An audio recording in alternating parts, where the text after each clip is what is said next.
Hello students, ഹിസ്റ്റോമൈൻ learning YouTube ചാനലിലേക്ക് എല്ലാവർക്കും സ്വാഗതം. നമ്മൾ ഇപ്പോൾ നോക്കുന്നത് ക്ലാസ് 9 SSലെ 3rd ചാപ്റ്റർ ആണ്. കഴിഞ്ഞ ക്ലാസ് വരെ നോക്കിയത് ഗുപ്ത കാലഘട്ടത്തിലെ സ്ത്രീകളുടെ പദവിയെ കുറിച്ചാണ്. ആ വീഡിയോയുടെ ലിങ്ക് ഞാൻ ഡിസ്ക്രിപ്ഷനിൽ കൊടുത്തിട്ടുണ്ട്. നെക്സ്റ്റ് ടോപ്പിക് രാഷ്ട്രം, കേന്ദ്ര അധികാരവും പ്രാദേശിക അധികാരവും. കുബേരനും വരുണനും ഇന്ദ്രനും അന്തകനും സമന്യായവനും തനിക്ക് പോകുന്ന ഒരു എതിരാളി ഭൂമുഖത്തില്ലാത്ത. ഇത് ആരെ കുറിച്ച് പറയുന്നതാണ്? ഗുപ്ത കാലഘട്ടത്തിലെ ഏറ്റവും ശക്തനായ ഭരണാധികാരിയായിരുന്ന സമുദ്രഗുപ്തനെ പറ്റി പറയുന്നതാണ്. ഗുപ്ത കാലഘട്ടത്തിലെ രാജാവിന്റെ അധികാരത്തെക്കുറിച്ചുള്ള എന്തെല്ലാം വിവരങ്ങളാണ് ഇതിൽ നിന്ന് നമുക്ക് ലഭിക്കുന്നത്? അപ്പോൾ രാജാവിന്റെ അധികാരത്തെക്കുറിച്ച് എന്തൊക്കെ മനസ്സിലാക്കാൻ സാധിക്കും? രാജാവിനെ ദൈവസമ്പന്നനായി കണക്കാക്കി. കൂടാതെ രാജാവ് തങ്ങളുടെ രാജാവിന് ഈ ഭൂമിയിൽ എതിരാളികളോ അദ്ദേഹത്തിന് തുല്യരായോ ആരുമില്ലെന്ന് എന്ത് ചെയ്തു? കണക്കാക്കി. ഈ ഗുപ്ത രാജാക്കന്മാരുടെ പ്രധാനപ്പെട്ട ഉത്തരവാദിത്തങ്ങൾ: ആക്രമണങ്ങളിൽ നിന്ന് പ്രജകളെ സംരക്ഷിക്കുക, ബ്രാഹ്മണരെയും ശ്രമണരെയും അതായത് ബുദ്ധ ജൈന വിഭാഗങ്ങൾ, പിന്നെ അബലരെയും സംരക്ഷിക്കുക, നീതി നിർവഹണം നടത്തുക. ഗുപ്ത കാലത്തെ ഗ്രാമഭരണം. ഗുപ്ത കാലഘട്ടങ്ങളിൽ ഗ്രാമഭരണം നടത്തിയിരുന്ന തലവനെ അറിയപ്പെട്ടിരുന്നത് ഗ്രാമപതി അഥവാ ഗ്രാമ അധ്യക്ഷനായിരുന്നു. ഗ്രാമവൃദ്ധർ എന്നറിയപ്പെട്ടിരുന്ന ഗ്രാമമുഖ്യരുടെ സംഘമാണ് ഗ്രാമത്തിലെ തർക്കങ്ങൾ തീർത്തിരുന്നത്. ഗ്രാമത്തിൽ പ്രധാന ജനവിഭാഗം കർഷകരായിരുന്നു. മരപ്പണിക്കാർ, നെയ്ത്തുകാർ, കാലിമേയ്ക്കുന്നവർ എന്നിവരും ഉണ്ടായിരുന്നു. ഇവരുടെ സംഘങ്ങൾക്കും ഗ്രാമഭരണത്തിൽ പ്രാധാന്യം ഉണ്ടായിരുന്നു.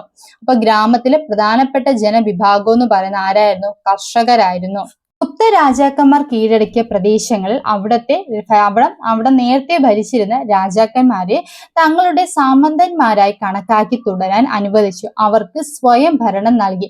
അവരുടെ ഭരണകാര്യങ്ങളും പിന്തുടർച്ച ഗുപ്ത രാജാക്കന്മാർ എന്ത് ചെയ്തില്ല? ഇടപെട്ടിരുന്നില്ല. എന്നാൽ നേരിട്ട് ഭരിച്ച പ്രദേശങ്ങളിൽ വിപുലമായിട്ടുള്ള ഭരണ സംവിധാനം എന്ത് ചെയ്തു? ഗുപ്ത രാജാക്കന്മാർ വികസിപ്പിച്ചെടുത്തു.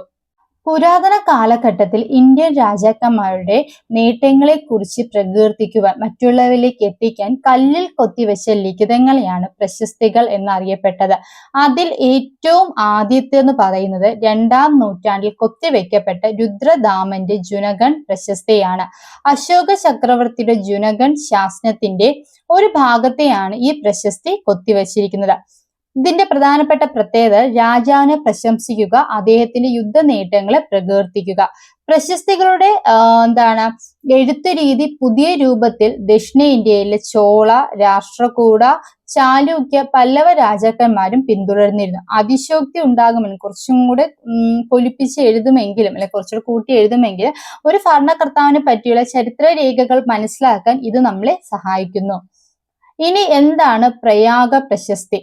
ഗുപ്ത രാജാവായ സമുദ്രഗുപ്തന്റെ ആക്രമണങ്ങൾ, യുദ്ധവിജയങ്ങൾ എന്നിവയെ പ്രകീർത്തിച്ചുകൊണ്ട് കൊത്തിവെച്ചതാണ് പ്രയാഗ പ്രശസ്തി. ഇത് അലഹബാദ് പ്രശസ്തി എന്നും അറിയപ്പെടുന്നു. സമുദ്രഗുപ്തൻ വടക്ക് നേപ്പാൾ മുതൽ തെക്ക് തമിഴ്നാടിന്റെ പ്രദേശങ്ങൾ വരെ ആക്രമിച്ച് കീഴ്പ്പെടുത്തിയതിനെ ഈ പ്രശസ്തി പ്രകീർത്തിക്കുന്നു. അപ്പൊ സമുദ്രഗുപ്തൻ എവിടെ വരെ കീഴടക്കിയെന്ന് പറയുന്നത്? വടക്ക് നേപ്പാൾ മുതൽ തെക്ക് തമിഴ്നാടിന്റെ പ്രദേശങ്ങൾ വരെ.